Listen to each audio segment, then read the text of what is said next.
Hey, Kyle, what did you think of that outing and then pitching in this environment for the first time? Uh, it's always good to get back out there. It's kind of when you start spring training or first outing of the year, you're just excited to get back out there and kind of feel normal again. So, the last week or so has been a lot of fun. Understanding how close the start of spring's getting and what that means for us. So, it was fun. It was different. I mean, I think that's probably the biggest empty stadium I've ever pitched in. And I'm glad we kept the music on, so it wasn't completely dead silent. But it was fun. It was just it was as close to a real game as we can get. So that was a good part about it, and I think it's pretty comparable to a spring training outing. Except I feel like especially since you're facing your own guys, you can work on some different things and you can take that into account and not feel like you're going against another team and you need to limit the runs and all this other stuff. Well, considering your medical history here the last couple of years, did you consider opting out? I talked with my wife a little bit about it. Especially once when we were still sitting back in Missouri and kind of stuff started popping back up again. She did ask. She's like, do we have a reason to sit back and sit here and think about this and see if this is worth taking the risk? And I've been in contact with my GI doc back in St. Louis quite a bit, and just picking his brain and basically taking his advice. And I told him that if something comes up and you think that I shouldn't be out there and you think that it's not worth the long-term risk, then we'll have that conversation, and then Elizabeth and I'll have that conversation at that point with the team and everybody else. So at this point, I feel like with the protocols and what we're able to do and how our teams approached it, I think the risk is still there, but it's been lowered, and hopefully we can keep it that way. Okay, thank you very much. Yep. Go ahead, Emily.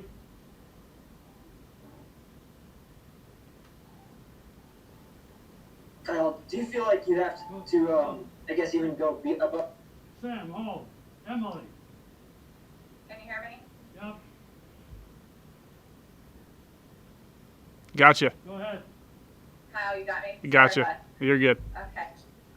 Woody has said, kind of early in camp, probably the pitchers are going to have the upper hand until the hitters can kind of, get their timing back. Do you feel that's the case with you guys as a staff, that maybe early on you've got that advantage, or are you able to tell, based on how you feel out there regardless of the results of the hitter? Yeah, I mean, probably a little bit. I think you definitely have the advantage, especially if you're throwing strikes and staying ahead. And I know that's how it is in season too. But it's really hard for hitters to, unless they're actually getting live at bats, which I don't know what our guys were able to do during this time off. But if they're not able to face live at bats and get real situations, it's really hard to mimic the nuance and the pitcher's game of cat and mouse, really trying to get you out. Yeah, you can have somebody stand in the cage and throw hard at you and try to mimic the speed of the ball. But the minus and adding in velocity, the in and out around the plate, that's going to be really hard to mimic unless you're doing live BP. So I think we will have the advantage a little bit. It's a little bit easier for us to throw the bullpens, stay in condition, and then I think we can kind of adjust to that game situation a little bit easier. So, and this is probably a silly question, but I always crack up when we get the game notes and stuff, and it's like recorded 6 outs in the 4th inning. So do you feel like you went 5? I mean, how are those decisions made as to extending an inning and what you're trying to get out of it? Yeah, for me today, we were trying to stay right in between 13 and 15 pitches an inning, so that I would get to that 60 pitch mark, 4 and 60 or 4 and 65, depending on how it worked out. So before I went out for the 4th, we basically just said, okay, you're at 3 and 40. I want this inning to be 20 pitches. So when I'd gotten through the 3 outs, I think Chufo and somebody else swung at the first pitch there to make the 3rd out. It's like, okay, well, instead of going to sit down and coming back out, that can actually be some of the most taxing, part and the part to get the most used to. I threw 4 innings probably 3 different times against the local Legion team, back where I was living. So I've done the 4 innings. That's not the problem. It's that extra get up, and sit down that can sometimes get you. So I think it was good to stay out there. I'd rather have 1 long inning, the first time out versus going back, sitting down, cooling off, and then having to get back up again. That's just a little bit harder adjustment to make the first time out. Okay, so now with 3 weeks remaining until opening day, where do you feel like you are schedule-wise on track, now as opposed to a normal spring training type situation? I mean, I feel like it's pretty lined up pretty good. I had a little bit of a time in between, my last outing against the Legion team and this one, just for, some family time and stuff like that. But, this would have been basically my 4th outing at 4 innings. So, very rarely am I going to get 7 outings, in a spring training, which that's essentially what I'm going to get now. So I think, I don't know what Lance and Klub and Mike and the other guys have said, but I feel like we're all on the same page where we did a pretty good job of trying to keep our pitch count elevated, so that when we got here, we could jump right into 4 innings and do the 4 outings. Were you guys in, contact as far as the staff rotation wanting to stay on basically the same schedule?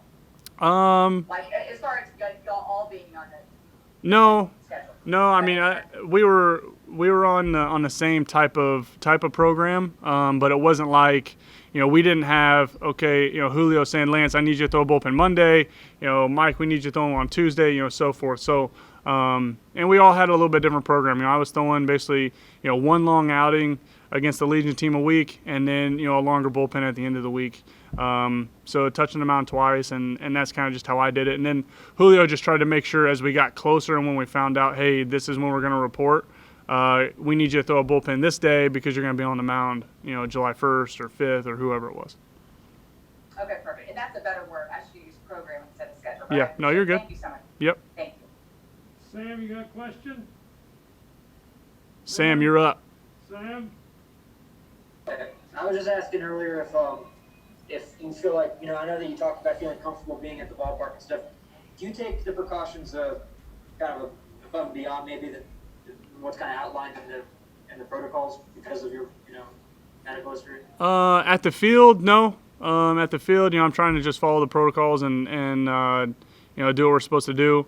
And when I'm away from the field, yeah, I try to do everything I can. Wear the mask in public, really try to not even, it's not that I stay at home, but I try to make sure that if I need to go out, there's a reason I'm going out. And, if I'm going outside to walk the dog, that's one thing. But if I need to go into a place, there needs to be a reason.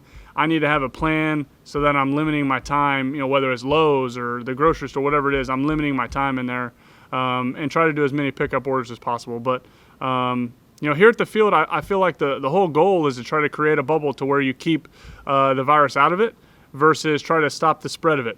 If every week we have one guy that tests positive, that's not really going to help us. Yeah, we can quarantine him, that's great, but we're still going to lose that player for multiple weeks. So we'd rather keep the virus out so that you can have as much of a normal day-to-day routine here with the precautions and with the protocols they have in place. Do you feel like it is kind of a bubble? I mean, do you feel like having been there now a couple of days that's kind of been successful? Well, I think with the testing, yes, you can create somewhat of a bubble. If you're not staying in a restricted area and you're not, really limiting, to and from travel, it's not technically a bubble, but that's where you got to trust the guys and you got to make sure that everybody on the team understands how important it is that, we limit dinners out. You pick your food up and you eat at home. You limit, time in certain places with larger groups, and not because of, if you get it, the symptoms are bad or the symptoms aren't bad. It's really because you have other guys on the team that might be high risk or live with people that are high risk, and there is no asymptomatic you get to play. It's you test positive, you don't get to play. So it's trying to keep in mind that, for 4 months here, we've got a job to do, and we need to do the best we can to keep everybody on the field because that's going to help us win the most. Other questions? Levi. Usually in these spring training games, it feels like we talk to the hitters and go, "Oh, how did his stuff look?" I'm gonna reverse that on you. Isaiah Kiner-Falefa had a super hot spring, hit the ball pretty well today. How does he look to you as a pitcher, as somebody that you're facing? Yeah, I mean, I think I'd have to go back and look if I faced him in the last couple of years, but he's obviously been swinging about really well this spring, and he put a really good swing on that fastball I threw him there in that last at bat. He's a guy as a hitter. I think they'll tell you when they're locked in and they're seeing the ball well, it really doesn't matter who's out there. So the guy can be as nasty as he wants to be. They're just in the flow and they're reading the situation and they're putting a good swing on the ball. And I'd obviously would have liked to have that a little bit more outside versus right down the middle. But that's what good hitters do. They don't miss those pitches in big situations. And obviously you can be however much down or above and it's an out, and it would have been the third out of the inning. So he's locked in and he's putting really good swings on it. Right on. I'm good. Thanks. Yep. Other questions? Raise your hand, please. Anybody else? Oh, man. Yeah. Evan. Grant? Did TR have one too? Yeah, Evan. Evan. TR, go ahead first. You go ahead, TR. I'll wait TR, for you you. got one? Oh, okay. I'm gonna raise your Thank you, hand. Kyle. When you see these guys opting out, like obviously Felix and David Price, what goes through your mind on that? Not a whole lot. I mean, I think, and I don't want to just like deflect your question. I like to read guys' responses just because it's information and you hear reasoning. But I think in this situation, you got a guy like Mike Leake who doesn't say as much and just says, hey, this is what my agent said and this is why we're doing it. And then you have guys like David Price and Ian Desmond who come out with longer statements for the reasoning. But I try to not read into it too much. I mean, I think if you're creating a situation and a stigma right now during one of the biggest global pandemics that a lot of us have been around for, then you're essentially trying to pressure guys to make a certain decision and go a certain way. So if we really want it to be a personal decision for guys and we really want it to be, hey, if you don't feel like it's worth the risks or the unknowns or a family member or you, I don't necessarily feel like they owe us a statement and owe us a reasoning. So I think it's somebody, obviously, if you have been able to follow things that David has done in his past career and over his long career, he's very charitable. He's very giving of his time and finances. So to do what he's done for the Dodgers already and then to make this decision, he's obviously thought about it. To some guys, it's worth go ahead and taking the next couple months off and being safer than sorry. Yep. So Kyle, the question I had was a complete curveball here, but you guys had a conference with DeMarcus Evans and Taylor Hearn and Willie Calhoun after all the George Floyd stuff. Yep. And I'm kind of interested in what you got out of it. What some of the guys who maybe had not experienced some of that firsthand kind of got from that conversation.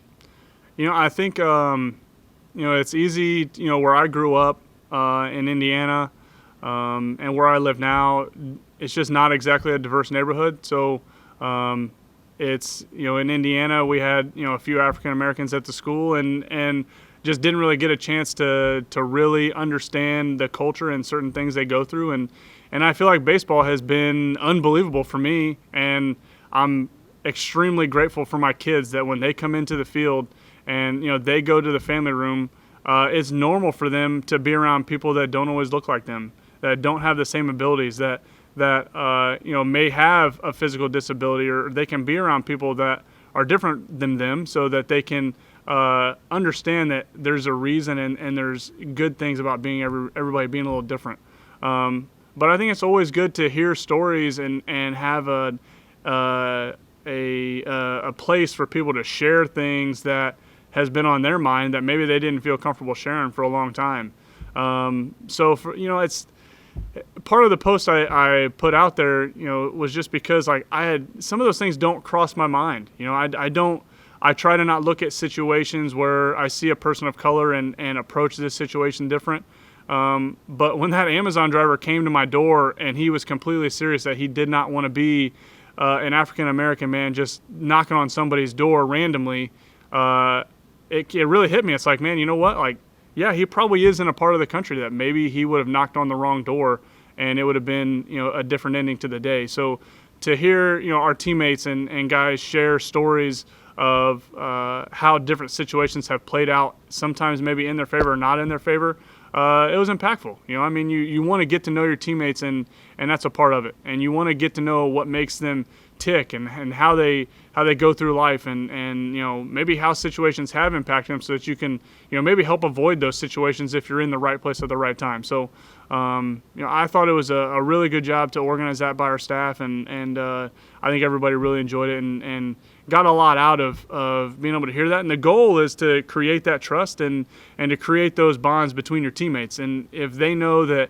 their teammates understand where they're coming from and understand that they've got their back and understand that we're all one group, then I think it's only going to build the trust